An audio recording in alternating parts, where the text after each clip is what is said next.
넷째로 목표에 부합하는 수준으로 온실가스 배출량을 확실히 감축하지 못하는 기업은 대출을 아예 중단할 수도 있다. ING가 사실 이런 발표를 한 이유가 있어요. 영국계 쉘 있죠. 세계 최대급의 그렇죠. 메이저급의 이제 석유 회사. 석유회사인데 쉘을 상대로 소송을 내서 승소를 했던 기후 활동가들이 다음 타깃으로 ING를 지목한 거예요. 굉장히 스마트하네요. 그렇죠. 돈 대주는 데를 이제는 잡아야 된다. 맞습니다. 화석연료 산업에 어마어마한 자금을 조달한 세계 60대 은행을 고발을 했어요. 근데 이 중에 안타깝게도 우리나라 은행이 들어가 있습니다. KB금융그룹이 들어갔어요. 상당히 치욕적이라고 할 수 있을 정도. 다음 두 번째 소식으로 넘어갈까요? 화석연료의 대출 중단, 은행의 결단 배경은? 아마 소식 보셨을 건데요. 네덜란드 최대 은행이면서 세계 20대 금융기관에 들어가는 글로벌 은행 그룹이죠. ING에서 파격적인 탈탄소, 탈화석연료 정책을 내놓았다는 그런 외신 보도가 나왔습니다. 내용을 좀 살펴보실게요. 보면은 일부 석유가스 기업에 대한 대출 제한을 원래도 조금씩 하고 있었지만 제한을 더 강화하고요. 그다음에 넷째로 목표에 부합하는 수준으로 온실가스 배출량을 확실히 감축하지 못하는 기업은 대출을 아예 중단할 수도 있다. 이렇게 밝혔어요. 그래서 기후변화를 심화하는 사업에 투자를 줄이고 이 투자금이 기후변화에 대응하는 쪽으로 흘러가도록 하는 그런 녹색 금융의 일환이라고 보시면 됩니다. 파리 기후협정의 이제 목적조항의 2조 1항 내용을 한번 보실게요. 낮은 온실가스 배출과 기후 회복력 있는 개발에 부합하는 금융 흐름을 만들어야 된다. 그럼요. 이런 내용이 있죠. 그래서 탄소 중립을 하는데 어떻게 보면 기업들을 좀 움직여야 되고 기업들을 움직이는 건 돈이지 않습니까? 그래서 금융 부분의 역할이 중요하기 때문에 녹색 금융에 대한 역할 이런 부분이 점차 더 중요해지고 있는 걸로 보입니다. 사실 이 기후변화를 금융 리스크의 핵심 요소로 인식해야 한다. 이런 얘기는 뭐 그래도 꽤 됐어요, 시간이. 특히 이제 각국의 중앙은행들이 이런 이야기를 많이 했습니다. 그래서 민간은행 또 공적은행들이 이제 기후변화 문제를 단순히 그냥 환경 문제를 보는 게 아니고 이게 앞으로 어떤 분야에 어떤 기업의 산업에 투자할 것이냐를 생각하는 중요한 리스크의 하나로 봐야 된다라는 얘기를 했고요. 특히 그 마르크 칸이라고 하는 이분이 아주 이 역할을 크게 했는데 이분이 아주 젊은 시절에 이미 젊은 나이에 캐나다 중앙은행의 총재를 지내고 또 영국으로 건너와서 영란은행의 총재까지 지낸 대단한 분이에요. 근데 이분이 이제 이런 얘기를 많이 하죠.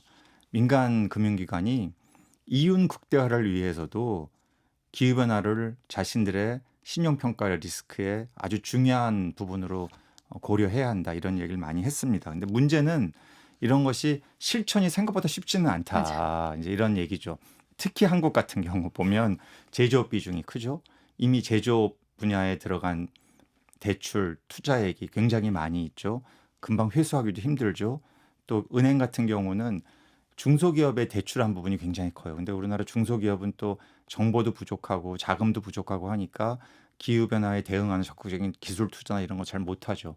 그러다 보니 말은 많이 있는데 정말 실천이나 이런 것들이 제대로 안 되는. 그래서 최근에는 이게 상당히 중요한 용어인데요. 금융 배출량이라는 개념이 있어요. 네. 예, 이게 이제 영어로 financed emissions라고 해가지고 금융기관이 돈을 대출을 해주거나 투자를 하거나 채권을 구입했는데 그렇게 조달된 자금으로 탄소 배출을 하는 산업에 투자를 하는 겁니다. 네. 석탄금융에 투자하는. 그렇죠. 네. 그러니까 대표적으로 이제 석탄화력 발전소 같은 경우죠. 예.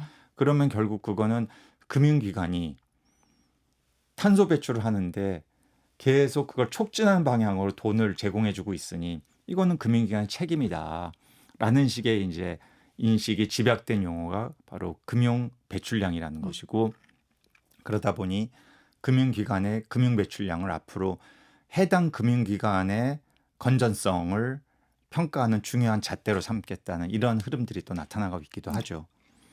그런데 그 와중에 이런 흐름이 있는데 ING 은행은 좀 더 한 걸음 더 나아가서 좀 더 구체적이고 적극적으로 기후 금융을 실천하겠다 이런 의지를 밝힌 거군요. 예.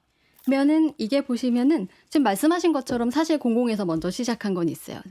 아마도 뭐 금융 배출 뭐 이런 얘기들이 나오는 이유는 그만큼 금융이 녹색 그 전환을 위해서 할 수 있는 역할이 많다. 이렇게도 조금 볼 수 있을 것 같아요. 네. 그래서 유럽도 보면은 유럽연합이 아무래도 이 녹색 전환에 좀 어젠다를 그렇죠. 끌고 가는 입장인데 2019년에 유럽연합 그 투자은행, 유럽 투자은행이 발표를 해요. 화석연료 쪽 투자를 중단하겠다. 2022년부터라는 발표를 2019년에 그 했었거든요. 2019년이 예, 유럽연합이 EC가 네. 유럽위원회가 예, 이제 앞으로 우리는 그린딜로 맞아요. 간다 한 그 해입니다. 예, 그린딜이 뭐냐면 기후 쪽으로 경쟁력을 키우겠다. 네, 기후에서 성장을 의 견인차를 삼겠다. 뭐 이런 얘기를 한 거죠. 네, 그러니까 이제 이런 식의 금융 쪽에서도 예. 호응을 해서 그런 얘기를 한 거겠죠. 예. 그러니까 어떻게 보면 말뿐인 어젠다가 아니라 음. 정말 몇 년 계획에 맞춰서 지금까지 추진을 해왔다고 볼 수 있는 건데, 자, ING는 일단 민간의 참여잖아요. 그렇죠. 얼마나 실효성 있는 그런 약속을 내놨는지 내용을 조금 더 살펴보시겠습니다. 자, 보시면 온실가스 배출량에 따른 이제 대출 기준 강화를 2026년부터 적용을 한대요. 자, 그러면 이 배출량에 따른 대출 기준 강화를 하려면 뭔가 분석을 하는 게 있어야 되잖아요. 배출량을 평가를 해야 되잖아요. 작년에 데이터 분석 도구, 자체적인 도구를 개발을 했대요. ESGX라는 도구를 이제 개발을 했고, 탄소 배출이 가장 많은 부분에 이제 있는 그런 약 한 2,000개 고객사에 앞으로 이제 이게 공시된 그런 기후 관련 데이터를 좀 분석을 했겠죠. 그래서 전환 계획을 좀 평가를 했대요. 장기적으로 2년간 이제 모니터링과 경영 참여를 해서 탈탄소 약속을 이행하라고 독려를 일단 하고, 만약에 2년 뒤에 그 전환 실적이 기대에 미치지 못하면 이제 대출을 끊겠다. 이렇게 방법론도 제시를 한 거예요. 그러면은 결국에는 이런 분석을 좀 회사에 정보를 요구해서 받아야 되잖아요. 그런데 2,000개 기업 중에 한 절반 정도 기업은 정말 이걸 평가할 수 있는 양질의 정보를 제공을 했는데 3분의 1 정도는 충분한 정보를 제공하지 않았다고 합니다. 벌써 거기 점수 많이 깎였겠네요. 그렇죠. 네. 거기서 또 깎아서 추가 대출이 이제 불가능하는 네. 거죠. 그래서 실제로 한 아까 1,000개 정도를 분석을 2,000개 정도 분석했잖아요. 그중에 한 25개 고객사에 10억 유로, 우리 돈으로 약 1조 5천억 원의 대출이 영향을 받을 수 있다. 뭐 이런 관측이 나옵니다. 네. 근데 ING은행이 이번 발표에 좀 앞서서 석유 탐사나 시추 뭐 이런 새로운 유전을 개발하는 우리 상위 공정이라고 하죠. 업스트림에 대한 자금 조달을 중단한다. 이런 발표를 좀 했었거든요. 그렇죠. 그래서 그런데 만약에 이런 기업들이 녹색 사업을 제대로 추진을 좀 하면 대출을 일부 해줄 수도 있다. 뭐 이런 그런 계획을 이번 발표에 앞서서 공개한 적이 있습니다. 예. 사실 이렇게 유럽에서는 이제 유럽 EC라든지 또 유럽의 공적 은행들에서 기후금융 중요하다. 그래서 탄소 배출하는 그런 분야에는 기업에는 이제 대출해 주지 마라, 투자하지 마라 이런 얘기가 있었는데 그것만이 아니고 사실은 시민단체 역할도 중요한 거 아닌가요? 맞습니다. 그 얘기 좀 해주세요. 예, 사실 유럽에서는 기후변화 대응에 의해서 청년들이나 시민단체에서 되게 목소리를 많이 내고 있잖아요. 그리고 그게 정말 영향을 미치고 있어요. 우리 지난번에 무슨 기후소송에서 환경부 우리나라도 된 기후소송에서 아시아 최초로 결실을 맺었다. 이렇게 우리는 평가가 됐는데 유럽에서는 기후소송이 아예 민간 기업을 겨냥해서도 좀 활발하게 정부만이 아니고 민간 기업까지. 기업에도 실질적인 변화를 이제 그렇죠. 유도하려면 기업을 상대로 해야 되잖아요. 기업에도 금융기관도 포함되는 거 아니에요? 그렇죠. 이게 이제 중요한 포인트 아니겠어요? 맞습니다. 네. 여기서 보시면은 ING가 사실 이런 발표를 한 이유가 있어요. 지금 여기 띄워드리는 블룸버그 기사를 좀 보실게요. ING가 다음 타깃이 된 거예요. 이게 어떤 그 기후 단체가 우리 영국의 영국계 쉘 있죠. 세계 뭐 최대급의 그렇죠. 메이저급의 이제 석유사인데 네. 여기를 예전에 쉘을 상대로 소송을 내서 승소를 했던 기후 활동가들이 다음 타깃으로 ING를 지목한 거예요. 굉장히 스마트하네요. 그렇죠. 돈 대주는 데를 이제는 잡아야 된다. 맞습니다. 예. 그래서 이게 기사 보시면 올해 1월에 난 기사예요. 그러니까 이때 이 ING를 타깃으로 했다는 기사가 난 다음에 ING 주가가 1% 이상 떨어졌다고 하거든요. 그러고 보면은 이제 몇 달 뒤인 최근에 ING가 이렇게 발표를 한 게 우연이라고 볼 수는 없겠죠. 그래서 이런 일들이 꽤 많이 있어요. 기업들을 움직이게 하는. 그래서 유로통화권의 최대 규모 은행인 프랑스 BNP 파리바에서도 화석연료 기업에 자금 지원을 한다는 이유로 은행으로서는 최초로 기후 소송을 당해서 지금 소송 중이라고 합니다. 예. 그래서 여기에 대해서도 이제 그래서 BNP 파리바도 최근에 환경 규제가 없는 채권 발행은 인수하지 않겠다. 이런 좀 후속 조치를 음, 밝혔는데 이거 앞으로 어떻게 되는지 좀 지켜볼 필요가 있을 것 음. 같습니다. 확실히 그런 거 보면은 유럽은 이런 기후 소송도 활발하고 또 기업들의 탄소 감축 노력도 굉장히 활발하고 금융기관들도 자신의 이 금융 행위가 기업들의 탄소 배출에 어떤 영향을 미치는지도 다 모니터링하고 실제 줄여가려는 그런 노력들도 하는데 미국은 상대적으로 물론 이런 흐름이 없는 것은 아니고 미국의 증권거래위원회 SEC도 네. 이제 기후 공시해야 된다, 뭐 ESG 공시 이런 얘기를 계속 하고는 있지만 아무리 봐도 확실히 미국은 일단 유럽과는 달리 자체 내에서 이 화석연료 시장이 크잖아요.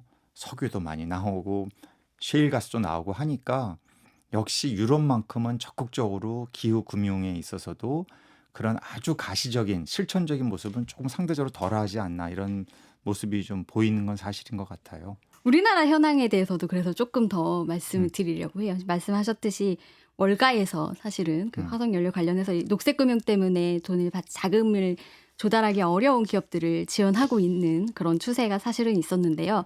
우리나라 현황도 안타깝게도 보면은 음, 유럽보다는 다른 방향으로 좀 가고 있다는 많이 판단이 약하죠. 예. 듭니다.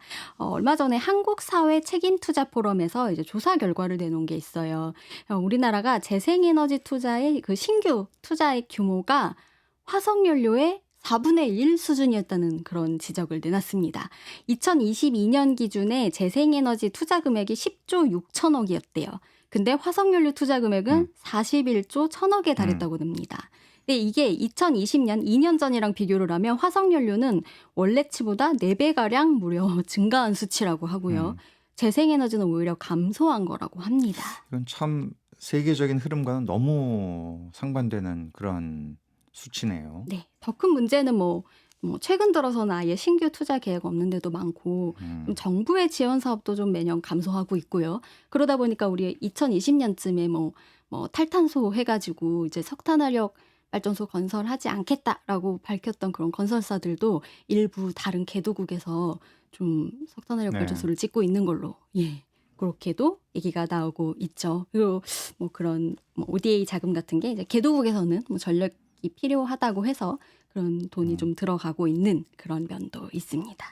이런 것들이 아무래도 우리나라의 그 기후변화 대응과 우리 기업이 얼마나 대응하고 있는지에 대해서는 글로벌 그런 이미지가 조금 악화할 수 있는 네. 그런 우려 요인이라고 보고 네. 있습니다. 기후 혼돈을 지원하는 금융 뭐 이런 보고서가 있다고요? 네, 그래서 글로벌 환경단체가 공동으로 매년 공개를 하는 거예요. 올해 5월에도 이제 공개가 됐는데 네. 탄소 중립을 선언하고도 지난해 화석연료 산업에 어마어마한 자금을 조달한 세계 60대 은행을 고발을 했어요. 근데 이 중에 안타깝게도 우리나라 은행이 들어가 있습니다. KB금융그룹이 들어갔어요. 네.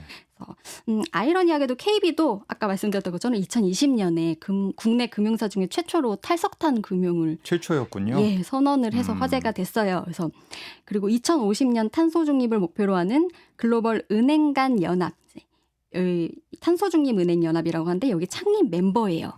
그런데 KB금융은 이번 이제 보고서에서 탄소 중립 은행 연합에 가입한 은행 중에 유일하게 탈탄소 목표를 설정하지 않은 기업으로 꼽혔습니다. 상당히 치욕적이라고 할 수 있을 정도네요. 예, 좀 작년에 네. 보면은 KB금융이 보유한 전체 자금의 0.22%가 화석연료 산업에 흘러간 걸로 조사가 됐어요. 현대 오일뱅크, 미국 리오그란데 LNG 프로젝트 여기에 한 2천억대 이상의 자금을 지원을 좀 했고 외에도 심해 석유가스 시추나 그다음에 프래킹, 수압 파쇄법이라고 하는 네. 미국 대선에서 큰 네. 이슈죠. 네. 여기에도 8,100만 달러가 들어갔고 그 외 메탄가스 확장 이런 사업들에 좀 자금이 많이 투입이 됐다고 합니다. 네. 결국 지금 말씀해 주셨지만 탄소 중립 은행 연합에 가입을 했으면서 탈탄소 목표를 설정하지 않은 유일한 기업이다. 이런 것들이 굉장히 좀 뼈아프게 들리고요. 과연 이것이 왜 이럴까?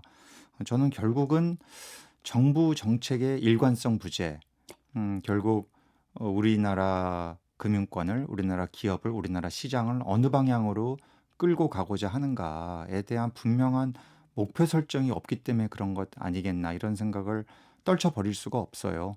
우리나라 사실은 재생에너지 시장 자체가 지난 한 3년 사이에 계속해서 축소되고 있고 정부의 이쪽 분야에 대한 예산도 줄어들고 있고 이런 것들을 왜 금융기관이, 왜 기업들이 모르겠습니까? 정부가 재생에너지 시장을 청정 산업을 키우려는 그런 노력들을 별로 하지 않는구나. 시장에 대한 시그널이 너무 약한 거죠.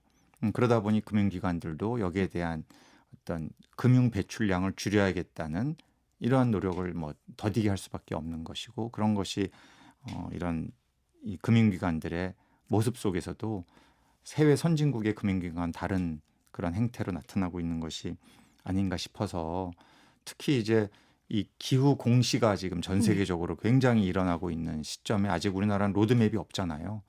미국도 있고 유럽도 있고 심지어 중국도 있는데 일본도 있습니다. 근데 한국이 이런 것이 없다는 것이 시장이 주는 시그널이 너무나 명확하지 않다라는 생각이 들어서 좀 더 정부가 적극적으로 앞으로 기후 공시를 포함한 금융권이 선제적으로 기업들의 탄소 배출량을 줄일 수 있는 이런 기후 금융에 적극적으로 나서는 모습들을 좀 보여줬으면 하는 생각을 다시 한번 하게 됩니다. 맞습니다. 기후변화 대응이 뭐 정권이나 이념하고 상관없이 좀 국익관점에서 그러니까요. 조금 더 실용적으로 접근을 해야 우리 기업들도 앞으로 더 준비를 할 수 그럼요. 있지 않을까 하는 안타까움이 내용을 네. 보면서도 계속 아마 좀 기업들이 들었습니다. 말은 안 해도 속으로는 정말 너무나 답답할 거예요. 정부가 여기에 대한 분명한 신호를 시장에 제공하지 않기 때문인 거죠. 하여튼 계속해서 이 기후 금융 관련된 논의는 좀 주의 깊게 지켜봐야 할 것 같습니다. 오늘 말씀 여기까지 듣겠습니다. 지금까지 CBS 최소윤 기자였습니다. 고맙습니다. 감사합니다.